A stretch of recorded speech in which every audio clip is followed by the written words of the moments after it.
What team is this? It's the Thrashers. Ho, ho, ho, ho. We're not going to top that. Next on Ugly Threads.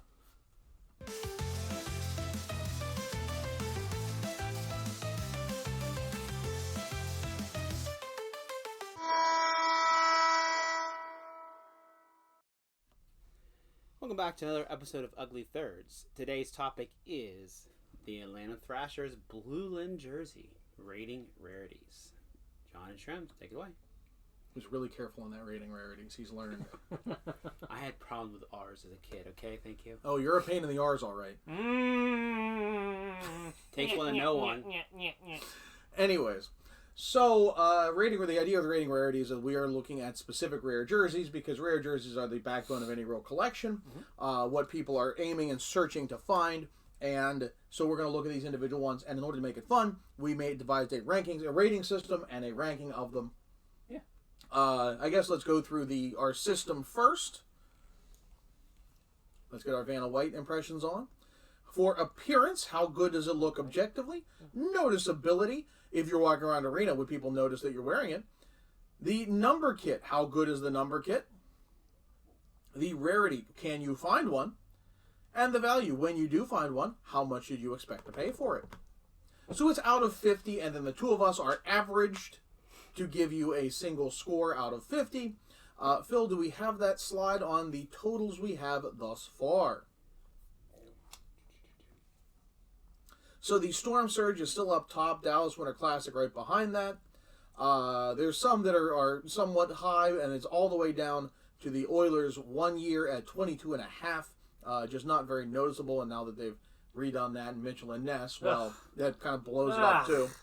Because that Mitchell and Ness is probably a better quality than the ones you're going to find, because the elastic and all of them just cinch sacked, and it just looks terrible. So now we get to find out where this Thrashers jersey is going to end up.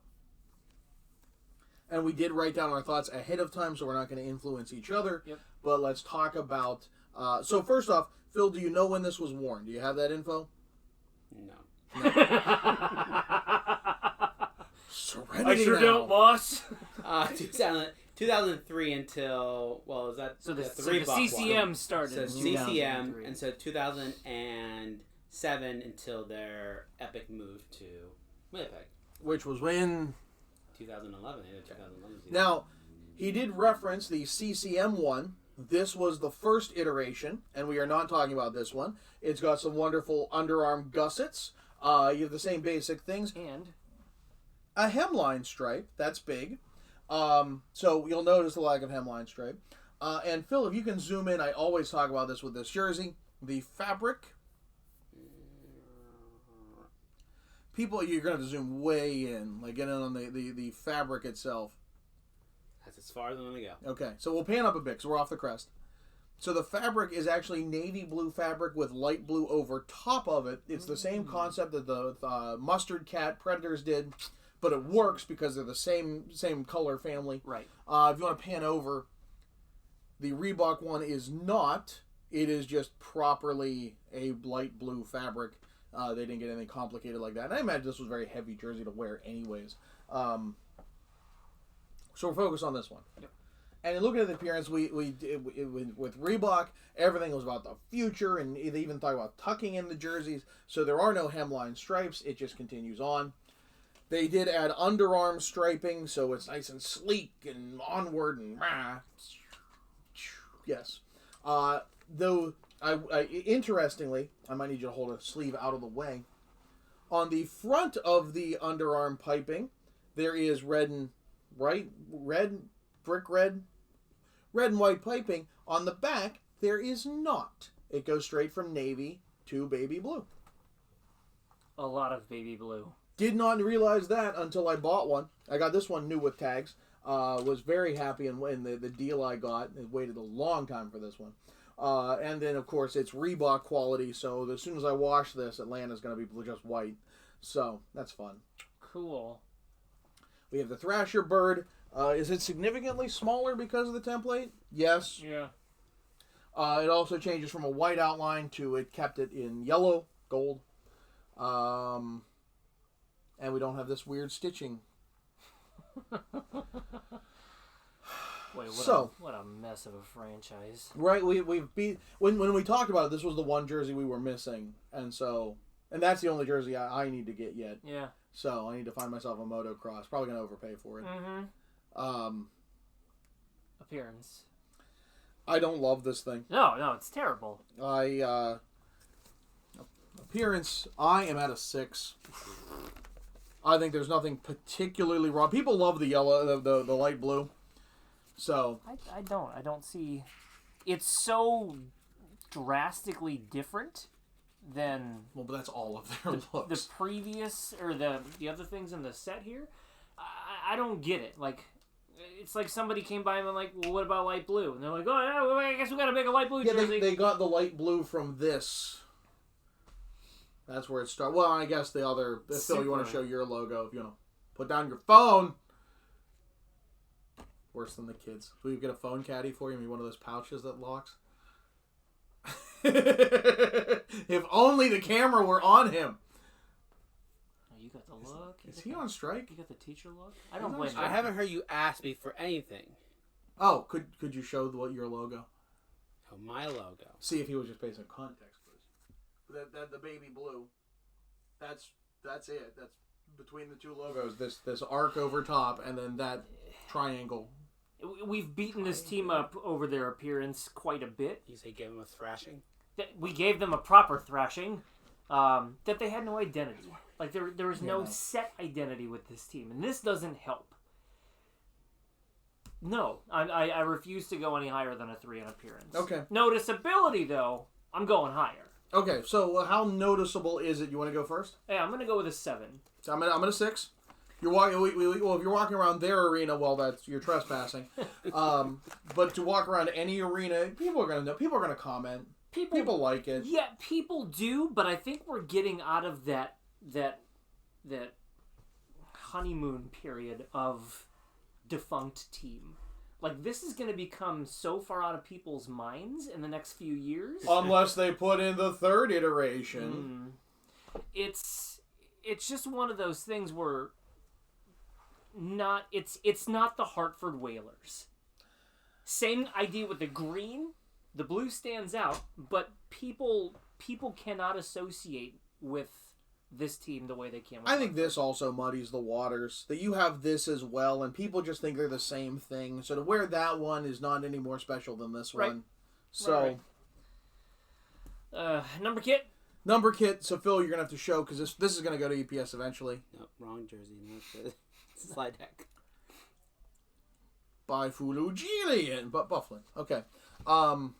I rather like this number kit. Really? Yeah, I don't. See, I had it an 8, and then it's only on one sleeve, so I knocked it down to a 7. Yeah. I think the sharpness of it is good, but like with Atlanta here, you don't get a number.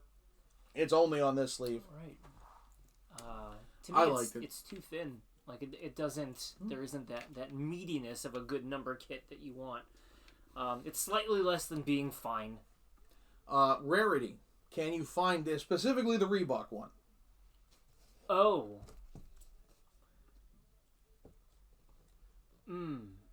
Okay, that changes a little bit for me. So, because again, like the CCM one, that's a different episode. That'll be an episode at some point. Yeah. So make sure you put Reebok in the thing when you do it. I'm at an 8 for this. I waited a very long time, and it's not even just they can find them because they're expensive, or I can find them but they're overpriced. No, finding the Reebok one was not easy.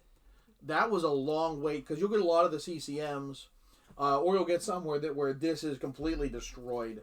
But finding this was a long time coming, so I think it's a very hard one to find. In thinking back on what I looked at beforehand, a lot of them were not. A lot of them were the CCMs. You'll find a lot, even though I think it was worn for a lesser time. It boosted onto the scene. Everyone loved the Blueland.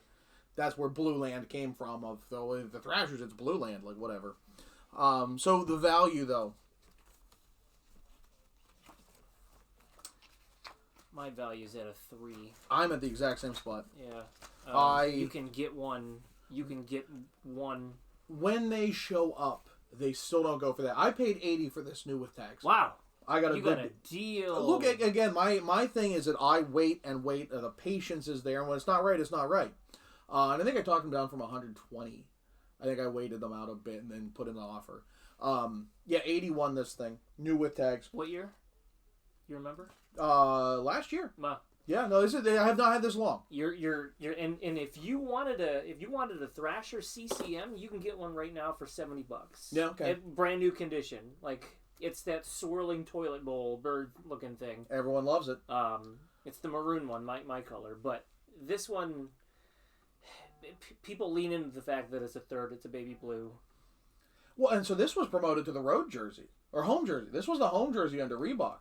They dropped the one Phil's wearing entirely and went with this because there weren't any third jerseys. And then they added that third jersey that was just an abomination. That'll be an episode of its own eventually. But this one is very hard. It's hard to come by. When you find it, it's not that expensive. But I think because it looks so similar to this one, that most people don't realize what they even have. Right. So people are going to end up with this more so than they will with this. Right. And in doing so, you have that rarity. Yes. Yes. It's and like I look at this and like, how do people mix them up? The hemline stripe is huge. They're so focused on the baby blue, though. They're so focused on the blue. Oh yeah, it's a baby blue Thrashers jersey. Yeah. So Phil has tabulated. I think this is near the bottom. Yeah, I'm gonna say. I thought I was low, and so Shrem's lowballed me. One up from Edmonton. All right, so it becomes.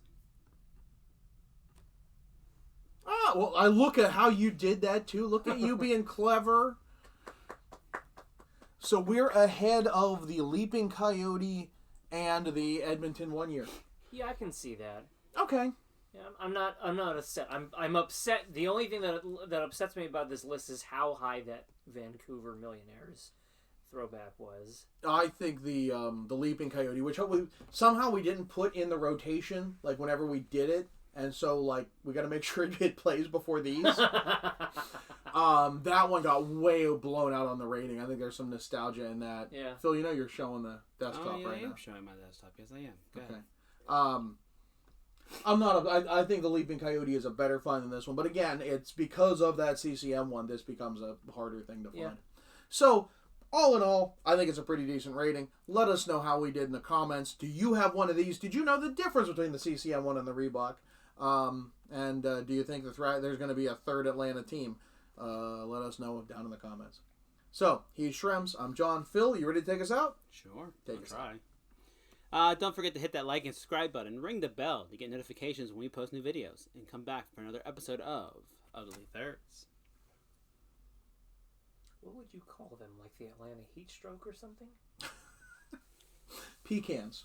Atlanta Pecans. And Pecans or gonna pecan? Yes. It's going to be Thrashers. I already told you how it's going to work. It's going to be the Phoenix Coyotes and the Atlanta Thrashers. Arizona Thrashers and the Atlanta Coyotes. Yes.